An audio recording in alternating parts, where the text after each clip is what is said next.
Olá pessoas, sejam todos muito bem-vindos a mais um vídeo de Corel. Eu sou o Ivan Leão e esse é o canal Eterno Padawan.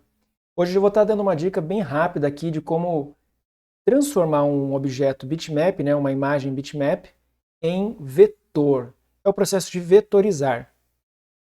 É muito comum a gente fazer o traçado na mão, eu já demonstrei em alguns dos vídeos aqui no canal, mas hoje eu vou mostrar uma dica rápida, que eu acredito que alguns não conheçam, que é como transformar isso automaticamente em vetor utilizando o Power Trace, que é um recurso que tem aqui dentro do Corel. Vamos dar uma olhada então?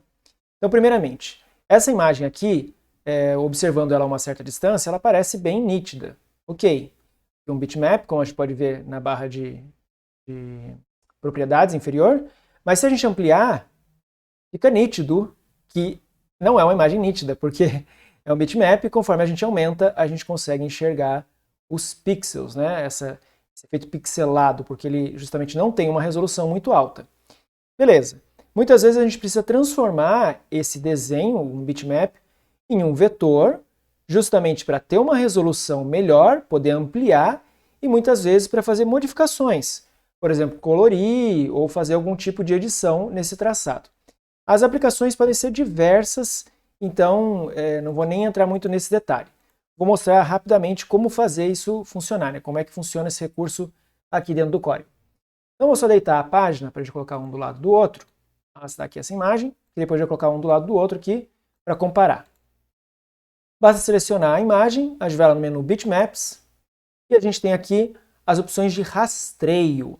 Dentre eles eu tenho rastreio rápido, rastreio da linha central, com variações aqui de ilustração técnica e desenho de linha, e rastreio do contorno, com algumas variações também, linha artística, logotipo e assim por diante. Para a gente demonstrar como aqui é uma imagem simples, com um traçado bem definido, vamos dizer assim, apesar de não ter uma resolução muito boa, eu vou utilizar a opção de rastreio do contorno como um clipart, ok? Quando a gente acessa essa opção, vai abrir uma janela de diálogo, onde a imagem original é exibida aqui do lado esquerdo, e a imagem que vai ser produzida depois da renderização, da vetorização, aparece no lado direito. A gente pode ampliar, aumentando aqui o zoom, estou girando aqui com a rodinha do mouse, para a gente observar a diferença entre o original e esse produto finalizado depois da vetorização. Não sei se é muito nítido aí na imagem para vocês, está no máximo de zoom aqui que ele me permite, mas aqui dá para ver que ele tem bastante pixel a amostra, né? Fica bem ruim mesmo a imagem, enquanto que aqui é bem nítido porque é um vetor, ok?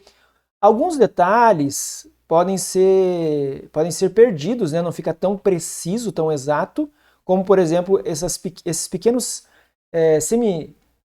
não seria um semicírculo, né? Mas essas pequenas curvas, como se fossem luas, né? Pequenas luinhas aqui, né? A gente nota que o produto depois de vetorizado não está tão perfeito, mas não seria nada crítico para esse tipo de traçado, tá? Para esse tipo de desenho, pelo menos na minha concepção.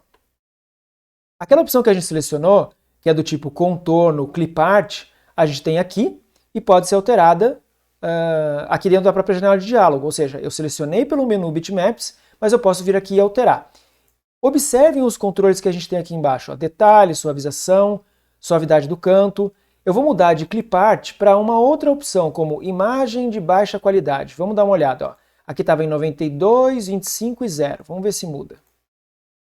Olha o que aconteceu.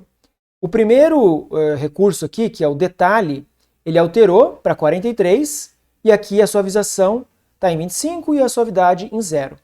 E olha que ele perdeu completamente aquele detalhamento aqui da parte central, ok? Os traçados mais finos, vamos dizer assim, ó, como da folha, aqui um outro traço, foi perdido. Então, na verdade, essas opções do tipo de imagem nada mais são do que pré-definições para esses valores que a gente tem aqui na parte inferior. Você testando algumas vezes de acordo com a sua imagem, você vai perceber qual a melhor configuração para ter o resultado que você deseja. Então, nada melhor do que testar, realmente pegar a imagem, coloca aqui alguma das opções, altera os parâmetros e vai testando. Vou fazer a alteração agora, para demonstrar, diretamente no detalhe. De 43 eu vou mudar aqui, ó, aumentando, para algo próximo aqui dos 100, 94, por exemplo, ele vai aumentar justamente o detalhamento. Quanto mais alto o nível de detalhe, mais ele vai trazer do objeto original. Só que, em contrapartida, ele pode acabar trazendo algumas imperfeições que a gente não queira. Então, a gente tem que analisar até que ponto compensa ter esse detalhamento. A suavização também. Quanto mais suave, ó, vou aumentar ao máximo só para radicalizar aqui, ele vai forçar a ter menos traços, a tentar de alguma forma corrigir alguma imperfeição. Só que o problema é que ele pode dar um efeito não desejado, como a gente está vendo aqui.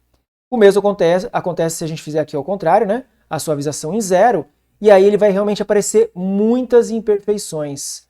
Todo aquele pixelado, né, aquela imperfeição em termos de resolução, vai ser traduzida para um traçado todo irregular no novo objeto que vai ser de vetor. Apesar de ser um vetor, ele tem uma aparência quase que de um bitmap mesmo, ampliado por conta dessa falta de suavização. Ok? Então esses parâmetros aqui você pode ajustar até um ponto que fique mais interessante para você. Vou colocar como clipart novamente, para ele voltar com aqueles parâmetros. Então ele está recarregando aqui, ó, 92. Suavização, acho que ele não resetou aqui, vou puxar. 24, tá bom? Aqui, só para a título de curiosidade, tem a estimativa de tempo, onde você justamente pode ver que a imagem vai ser processada num certo tempo. O que acontece é o seguinte, aqui é uma amostra, uma prévia. Quando você confirmar, ele vai realmente processar isso daqui, ok? Então, se for uma imagem muito complexa, essa estimativa de tempo vai ajudar a gente a ter uma noção o quanto vai demorar para ele realmente poder processar, né? Então, vou confirmar, vou dar OK aqui. Ele gerou essa nova imagem sobreposta à nossa imagem original, então eu vou vir aqui, diminuir o zoom, arrastar um pouquinho para o lado direito, e a gente tem aqui a imagem original bitmap e aqui o vetor. A gente já pode ver aqui embaixo que está escrito ó, grupo de 36 objetos, ou seja, não é mais um bitmap, tá? Vou arrastar um pouquinho mais para o lado, deixar assim bem próximo, aumentar o zoom, para a gente conseguir perceber a diferença, olha. Aqui a gente percebe que fica um pouco borrado, exatamente porque eu estou aumentando o zoom e eu consigo ver as imperfeições. Agora eu vou aumentar o zoom aqui, ó. E olha como é muito mais nítido. Eu posso aumentar quanto eu quiser, que não vai ter problema nenhum, já que é um vetor. Justamente o conceito de vetor é que ele é recalculado conforme você aumenta, para conseguir ter uma imagem maior, mantendo exatamente as mesmas características. Ok? Então dá para perceber bem que no vetor a gente não tem nenhuma perda de qualidade quando aumentar esse zoom, essa visualização.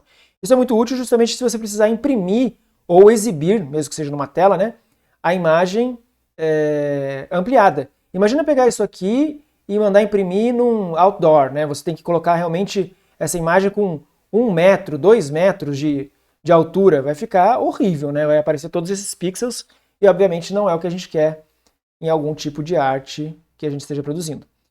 Além disso, a outra parte que eu tinha comentado no início é a opção de edição. Então, a partir do momento que isso aqui é um vetor, né, foi convertido em objetos vetoriais, eu posso desagrupar isso daqui. Então, eu vou utilizar o atalho, Ctrl U. Posso clicar em cada uma das partes, vou até arrastar aqui para a gente ver, ó, tem um pedaço aqui, vou pintar de alguma cor. Ó, eu tenho vários objetos aqui, ó, nessa outra pétala. Então, cada uma delas é um objeto. Deixa eu voltar na posição que estava aqui originalmente. E vou pintar aqui, ó. Vou colocar um vermelhão aqui. Então eu posso fazer essa coloração. E agora eu tenho vários objetos. Estou selecionando, peguei com Ctrl sem querer. Shift, selecionando vários, vou aplicar a mesma cor. Então cada pedaço aqui, que ele conseguiu identificar como um objeto em termos de traçado, né, de ponta a ponta, eu consigo colocar alguma cor, porque é simplesmente um objeto vetorial, sem problema. Então a gente consegue facilmente editar, utilizar todos os recursos que a gente já conhece muito bem, ou que você esteja aprendendo aí, né? Para trabalhar no Corel. Ok? Esse traçado aqui externo, que é o preto, vou pegar aqui, ó, preto, vou arrastar para vocês verem.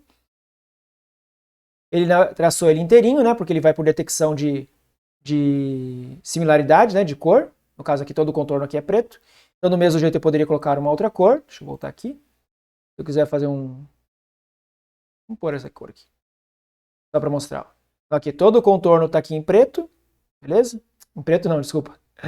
Coloquei o magenta e estou falando preto. Vou voltar no preto mesmo, só desfazer. Então é isso. Só queria mostrar rapidamente esse recurso, que muitas vezes as pessoas não conhecem, né? Pode ser que você não conhecesse aí. Então espero que tenha ajudado. Se você achou interessante, quiser tirar alguma dúvida, pode jogar aí nos comentários, que aí eu estou respondendo para vocês. Beleza, pessoal? Espero que tenham gostado. O joinha, o like é sempre muito bem-vindo. Se não é inscrito no canal ainda, considere se inscrever para apoiar aí o meu trabalho.